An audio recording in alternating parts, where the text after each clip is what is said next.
Hey guys, Shadow Gamer here, and the Human Hedgehog of Gaming is back again with another reaction video, my fellow Ultimate Lifeforms. And today we're going to be reacting to Spider-Man vs. Deku, Marvel vs. My Hero Academia Death Battle. So I can't wait to watch this. I'm excited for this and a little worried of how this fight's going to go because I don't know who's going to win. So this one's with Miles Morales against Deku. So I'm going with Deku. I wonder who you guys went for. Y'all put in the comments down below. So I'm gonna have a good time. We're gonna watch it. So I want to react to it. I heard it released today, so I'm gonna react to it. So if you guys want to enjoy the video, my fellow Ultimate Lifeforms, you guys hit that like button and subscribe, hit that notification button, and the Human Hedgehog will leave you a notification, my fellow Ultimate Lifeforms. And like I keep telling you, don't be afraid to ask what game y'all want me to play, what movie and game show y'all want me to react to, what unboxing review you want to see in my next video. You guys put it in the comments down below. You guys ask, and the Human Hedgehog delivers, no matter the cost. So y'all let me know who do you guys went for in Spider-Man vs. Deku. I'm going for Deku. So without further ado, because Deku is I ain't gonna lie, Miles Morales is powerful. And but Deku's also powerful too. So we might watch the whole thing or I might skip it. Actually, we might watch it. Miles Morales versus Izuku Midoriya. Spider-Man versus Deku. He's Wiz and I'm Boomstick. And it's our job to analyze their weapons, armor, and skills to find out who would win a death battle. Alright, let's take this from the top again. This is Peter Parker. He was bitten by a radioactive spider, and for who knows how long, he's been the one and only Spider-Man. A friendly neighbor to all of New York City. In a universe filled with super soldiers, hulking green Goliaths, and world-shattering gods, Spider-Man is there to look out for the little guy. But in a multiverse of infinite possibilities, that doesn't always last forever. Like in Universe 1610, when NYC's Webhead got iced on the job. The city was left without its protector. But fortunately, Peter wasn't the only one who got bit. Enter Miles Morales, a young teen from Brooklyn just trying to figure out his place in the world. I remember when I first got into Miles Morales, I was watching Ultimate Spider-Man, the cartoon. I remember that one time I was watching the show. I didn't know Spider-Man died in Miles' universe. I didn't even realize it at first. I didn't know. But then when I was watching, I was like, wait, Spider-Man died in his universe? So I watched the motion comic, and then I found out. I was like, oh man, so he's the new Spider-Man. Then I started reading comics about him. I started learning about how he became Spider-Man. So.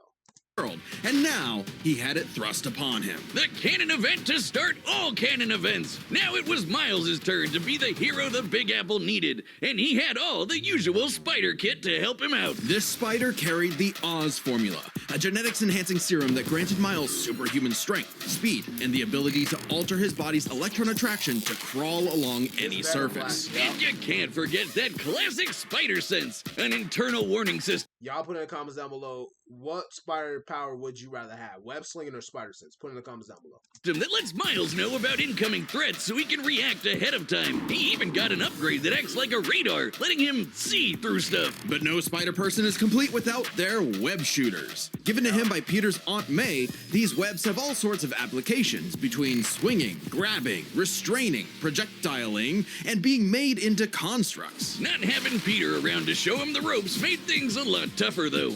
And between mishaps with wall crawling and web slinging, Miles got off to a rocky start. Like any typical teenager, he had a lot of self-doubt. Could he keep up in school? What was the right way to talk to girls? And how could he live up to being Spider-Man when one of the villains he had to face turned out to be his very own uncle? Makes family dinner so awkward. All that, trying to kill you stuff. Fortunately, Miles had a leg up on every other superhero known to man. Living parents! Better yet, loving parents. They supported him when things got tough, even if they didn't always see eye to eye. And thanks to them, he learned that the best way to be Spider-Man wasn't to do it like Peter, but to do it his own way. And it helped that this particular spider had a bit more to its bite than Peter's. Miles has a variety of unique powers, like invisibility and venom. not like Tom Hardy, though it is weird to give your main power the same name as one of your bad guys. Come on, Spidey, branding is important. Miles can harness his own bioelectric energy and weaponize it, which is especially effective against individuals with genetic mutations. Punching, absorbing, blasting, mega blasting. Hell, he can even make electric constructs out of this stuff, like biowebbing and a damn sword. Jeez, what kind of spider was this? It's not entirely Right. science fiction. Studies have shown that certain species of spiders, such as the Linophiidae, have a process known as ballooning. By spinning a thread of their silk, they can use the Earth's natural electric fields to fly, traveling up to hundreds of miles. No pun intended. Okay, that is scary. I'm gonna be honest with you. A spider flying, that's scary. I would. Ugh. Here it is. I like Spider-Man, but I don't like spiders. So I'm scared of that. Well, whatever kind of bite it was, it gave Miles the edge he needed to find his worth as Spider-Man. Miles can dodge gunshots, missiles, and lightning bolts. He survived all sorts of beatings, including a building exploding on top of him. Oh, geez, Spidey could lift buildings and dodge light-speed attacks, and Miles is more than a match for him. Like the time he absorbed the energy of a bomb that was going to vaporize Harlem, a blast that would have equaled 15 million tons of TNT. He's gotten kudos from a ton of older heroes, too, becoming a member And to be honest, Miles can't even get hit. But and to be honest, Miles, the lightning can't actually hurt Miles because he has venom energy. So I don't think that can hurt. I think I got that right. Y'all put in the comments down. I think I got that right or wrong. Put it in the comments down. Because I remember correctly when I was playing Spider-Man 2, there was a scene where he, when he was fighting Sandman with Peter, the electricity hit him, but it didn't hurt him. It just powered him up. member of the New Ultimates and the Avengers. He even helped form the Champions, a team of teenage superheroes with the likes of Miss Marvel and Ironheart. The king of Wakanda himself even suited him up with some Wakandan vibranium. The same stuff as T'Challa's own suit. This super rare and tough metal can absorb kinetic energy and vibrational impacts. It helps to regulate Miles's venom powers too, allowing him to better control his electrical output. The vibranium is thinner to better fit his acrobatic fighting style, but it can still shake off most fatal attacks like they're nothing. This stuff is tough enough that Deadpool's swords have shattered against it. Though it's not as durable as, say, Captain America's shield, and enough kinetic energy will overload it. Don't be near it when it does, or you'll end up like the Falcon here when he used his vibranium wings to stop a bomb that was gonna blow up New York City. That's twice now. Does any other city have to deal with this stuff? But when vibranium and spider powers still aren't enough, Miles can push his electrical output into overdrive. Giving him huge boosts in strength and speed, and making him a whole lot zappier.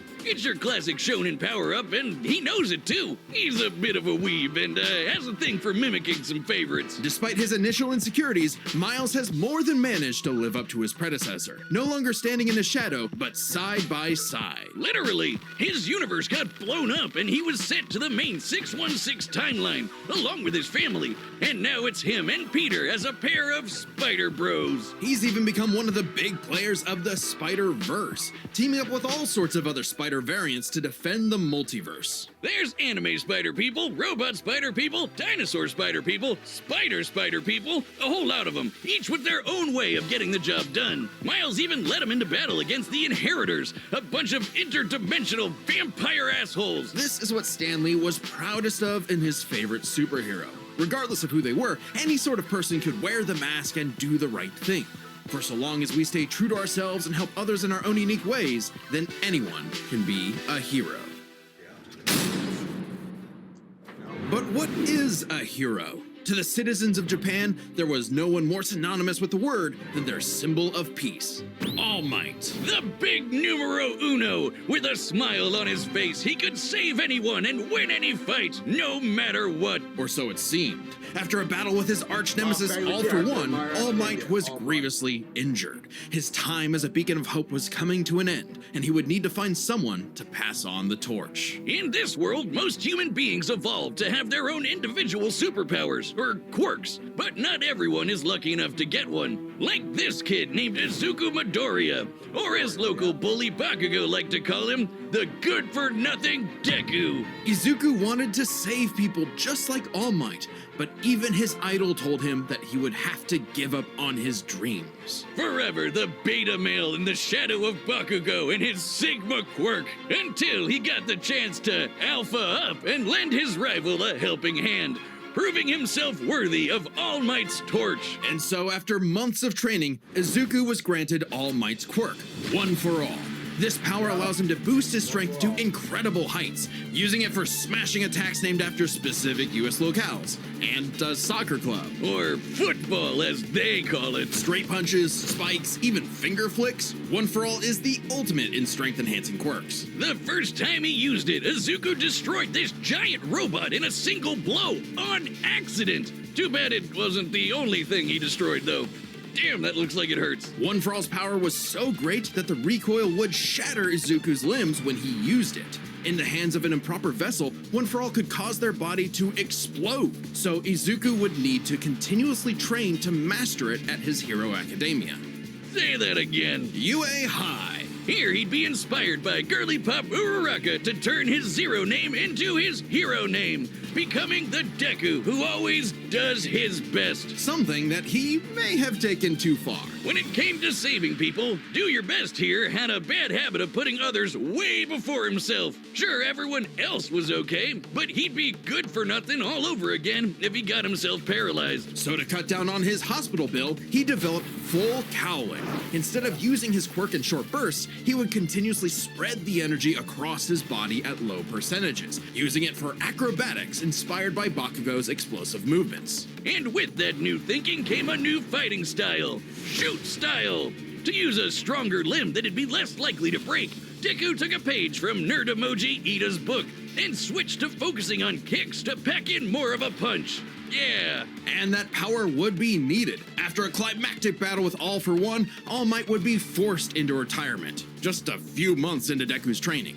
Now it was his turn to face this demon lord. But he didn't have to do it alone. Just as All Might had passed One for All onto Deku, it had been passed onto All Might by his master, and onto her by her master. One for All was a power that was built upon for generations. The quirks of the previous users of One for All manifested in Deku, along with their spirits, or vestiges, to help him in his battle against All for One. Black Whip gives him energy tendrils to swing around and restrain foes. They can also brace his arms and manually control his muscles if he can't move. Float allows him to soar high into the sky.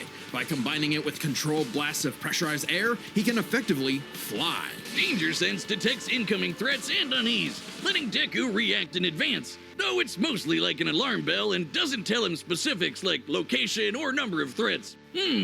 Familiar? Smokescreen lets him, create a smokescreen.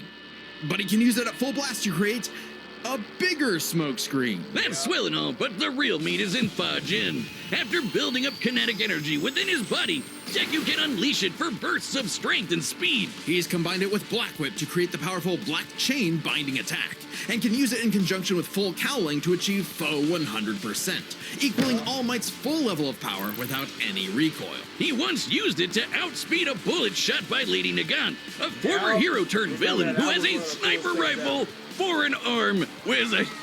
That was one of the coolest moves he ever did. He just out dodged that. That was just when he dodged it. That was. I think I'm in love. Nagant's bullet once crossed a distance of around 215 kilometers within a fraction of a second. That's 6,700 times faster than sound. And Deku was moving so fast, the bullet seemed like it was standing still. And he can go even faster than that with his final quirk, Gear Shift. By touching a target, he can control its speed without abiding by the laws of inertia. He can slow down foes to leave them frozen in the air, or move so fast he can punch multiple times in an instant. Even All for One's own protege Shigaraki couldn't track him, and this is a dude who can catch light-speed laser beams. It does have a time limit though. After 5 minutes of continuous use, Deku's body will catch up to his speed, suffocating him as his cells become unable to take in oxygen. Not nearly as bad as One for All was suffocating him though. He's been doing all of this shit in just the 10th grade. I hadn't even figured out you can breathe through your nose at that point. The pressure of having to save his friends, the country, the entire world weighed on Deku, so he left UA to fight this war alone. But alone was never where Deku fought best. Having come from nothing, his admiration for his peers gave him strength, just as they admired his strength and desire to help others. Even Bakugo came around to him. So when it came time to finally put that demon lord back in hell, his classmates, teachers, mom, friends, enemy, and everyone else supported and cheered him on. because that was the greatest threat to All for One's reign all along. Not All Might, not Deku, not even One for All itself. Just people helping each other out. And with their help, Deku defeated All for One once and for all, blowing a hole in this huge storm and parting the skies for a brighter future. Though he did lose his quirk and have to retire from hero work, getting a regular 9 to 5 as a teacher, passing on his knowledge to the next generation, just like every user of One for All before. I heard they're making another. I heard they're making the last season of My Hero Academia, and I'm like, oh man, I'm gonna miss that show. I love My Hero Academia. That's my favorite show. But yeah, Deku was, but All Might was my favorite. But I love Deku's mask on the show. It's really cool. Some might say he peaked in high school. If not for the sick new armor he eventually got to go back to kicking butt, he even made it all the way back near the top of the rankings. All with the help of his friends. For so long as we keep reaching out our hands to help those in need, everyone can be a hero. Hello, it's me, Store-Bought Benjamin. I know what you're asking. Benjamin, what are you wearing? Dummy thick. Yes, that's our Mechanical Menace Mecha... I don't know. Get your cheeks at www.deathbattle.gg. I'm showing you. Let's get ready. All right, the combatants are set, and we've run the data through all possibilities. It's time for a death battle! Woo! Let's see what we got.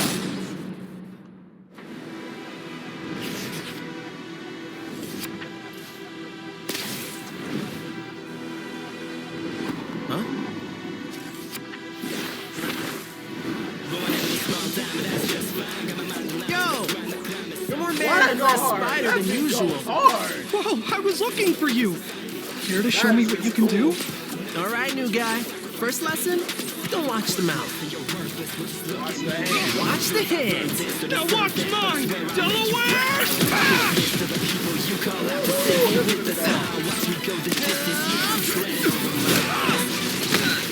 Let's try that one more time. Guess who? I can't use my full power here. Gotta take this somewhere else. Oh, gross!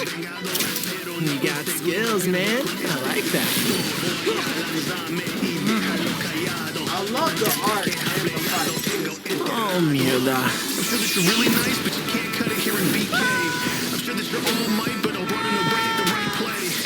With all that murderous stuff, my fanboy, you are That's far. You can take the hit. I moved us to an abandoned part of the city so we can go all out! Because I always do my best!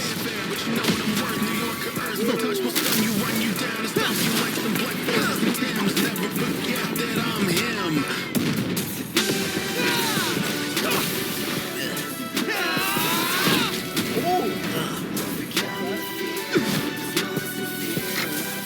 If I'm gonna do my best, I gotta do my own thing. Oh, that's dope. First class.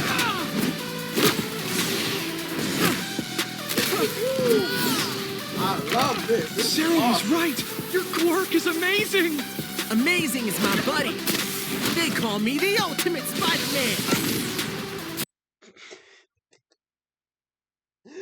Ain't no way this man did a Hadouken. I'm done. Nah, that's crazy. His suit has shock absorption, not nullification. So, it's got a limit! That's crazy. He did a Hadouken.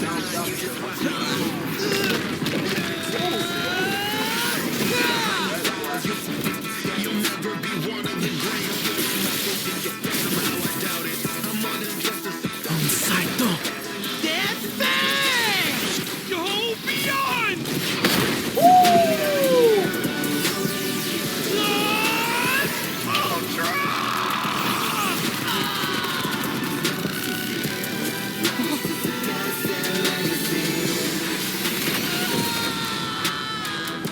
Oh, he's dead.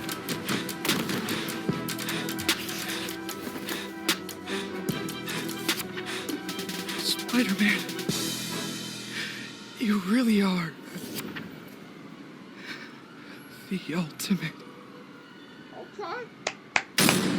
KO! Vaya con Dios, Araña That was a Joven. good Let's fight, start by though. talking about their that was superpowers, it, though? which matched up quite evenly. Unsurprisingly, given the not-so-subtle inspiration for Deku's quirks, though they did have some edges over the other. The spider sense gave Miles more insight on his surroundings and threats than danger sense, which has been worked around before. This meant Miles' invisibility was harder for danger sense to detect when he wasn't attacking, while the spider sense's radar system allowed him to find Deku in a smokescreen. But Izuku's other quirks granted him advantages of his own. Float was a lot more mobile than Webs, and Fa Jin gave a bigger boost in strength than Venom did. Since both had some advantages and disadvantages, we're gonna call superpowers a tie. Next Yeah, up, because- speed. Skill Because both of them are powerful with superpowers, so yeah, that goes to both of them. Yeah, that was a good fight, but that was it though. I wish it would have been a little longer though. It was a good fight though, and I like how the animation looked. That looked dope. According to Peter, Miles could dodge light speed attacks, which actually outpaced Izuku moving faster than that sniper bullet. Fortunately for Deku though, that wasn't his best. Thanks to Gear Shift, Deku could speed himself up to match Miles the same way he did to the light-catching Shigaraki. Even worse for Spidey, one touch from Gear Shift could freeze him in place and make dodging totally impossible. So speed goes to Deku. As for skill, Deku was incredibly talented at analyzing an opponent's abilities and coming up with strategies on the fly. But Miles' powers and fighting style gave Deku few immediate openings. Deku may have received more formal training at UA, but he was ultimately only active in hero work for a little under a year. Meanwhile, Miles has been handling everything from neighborhood crooks to multiverse-ending gods for significantly longer. It's close, but with his greater experience, skill goes to Miles, and that means the biggest deciding factor is raw strength. And that was no contest. Miles absorbing the energy of that bomb was nothing to scoff at, but overwhelming power is what One for All is all about. When Deku defeated All for One, the energy needed to part those clouds with his punch had a yield of 362 billion tons of TNT, smashing the bomb Miles absorbed out of the water. But it wasn't as simple as that. Miles is wearing a vibranium suit after all. So the question wasn't necessarily who was stronger, it was if Miles' suit was tough enough to continuously absorb Deku's blows. When the Falcon protected New York from that city-destroying blast, it had a yield of 546 megatons. Impressive, but Deku defeating All for One was still over 600 times stronger than Vibranium's limit. And Deku did that with One for All's embers, not the full package. And remember, the Vibranium in Miles' suit was much thinner than what Falcon and Black Panther had, making it unlikely it could absorb as strong of a blast. It's there to provide more protection, sure, but there was no way it could survive all of what Deku could dish out. In this superpowered battle, it was Izuku's overwhelming speed and immense strength that made him the winning hero. And the morales of the story is... The winner is Deku. Next time... That was a good fight, but yeah, it makes so sense because one, Deku is powerful, and not only this, if you go to the movie, it was My Hero Academia 2 Heroes and World Hero Mission. If you go to both of those, it shows that Deku unlocks like his true power. He punched what's his villain name so hard that he exploded. So Deku shows that he has more raw power than Miles, but both of them possess superpowers. But Deku is more powerful because, see, he got his quirk from All Might, so that boosts up his potential more and his powers. That the more he trained, the more he got powerful and stronger. But yeah, that was a good fight. I love the animation, the way how it looks. It looks really good. I can't wait for another death battle. I hope there's another one. I hope there's a good one. This is actually 10 times better than. I'm not even gonna talk about that stupid Barda versus Omni fight. I don't know why I'm bringing it up, but I still hate it. And but I like this. I love this fight. This is actually one of my favorite fights. It's really cool. I love My Hero Academia. When I first got into it, it was really good. I even saw the new one that came out back then, so I love it. This was a good fight. So thank you guys for watching this video. If you guys did, like I said, hit that like button and subscribe, hit that notification button, and the Human Hedgehog will leave you a notification, my fellow Ultimate Life Forms. And like I keep telling you, don't be afraid to ask what game y'all want me to play, what movie and game share that y'all want me to react to, what unboxing review you want to see in my next video. You guys put it in the comments down below. You guys ask, and the Human Hedgehog delivers. And y'all let me know in the comments down below, who did you guys go for? I went for Deku. I already knew Deku was going to win because he's powerful. His quirk and his speed and his strength is what made him the winner. And the way how he moves so fast and the way how he summoned all his strength to use the All for One, that showed him how powerful he is. Well, I mean, not All for One. Yeah, All for One. Or one for all. I just messed that up. Don't worry about it. Well, thank you guys for watching this video. If you guys did, and if you enjoyed it, and if you loved it, chaos. Y'all know that word. Chaos. Control.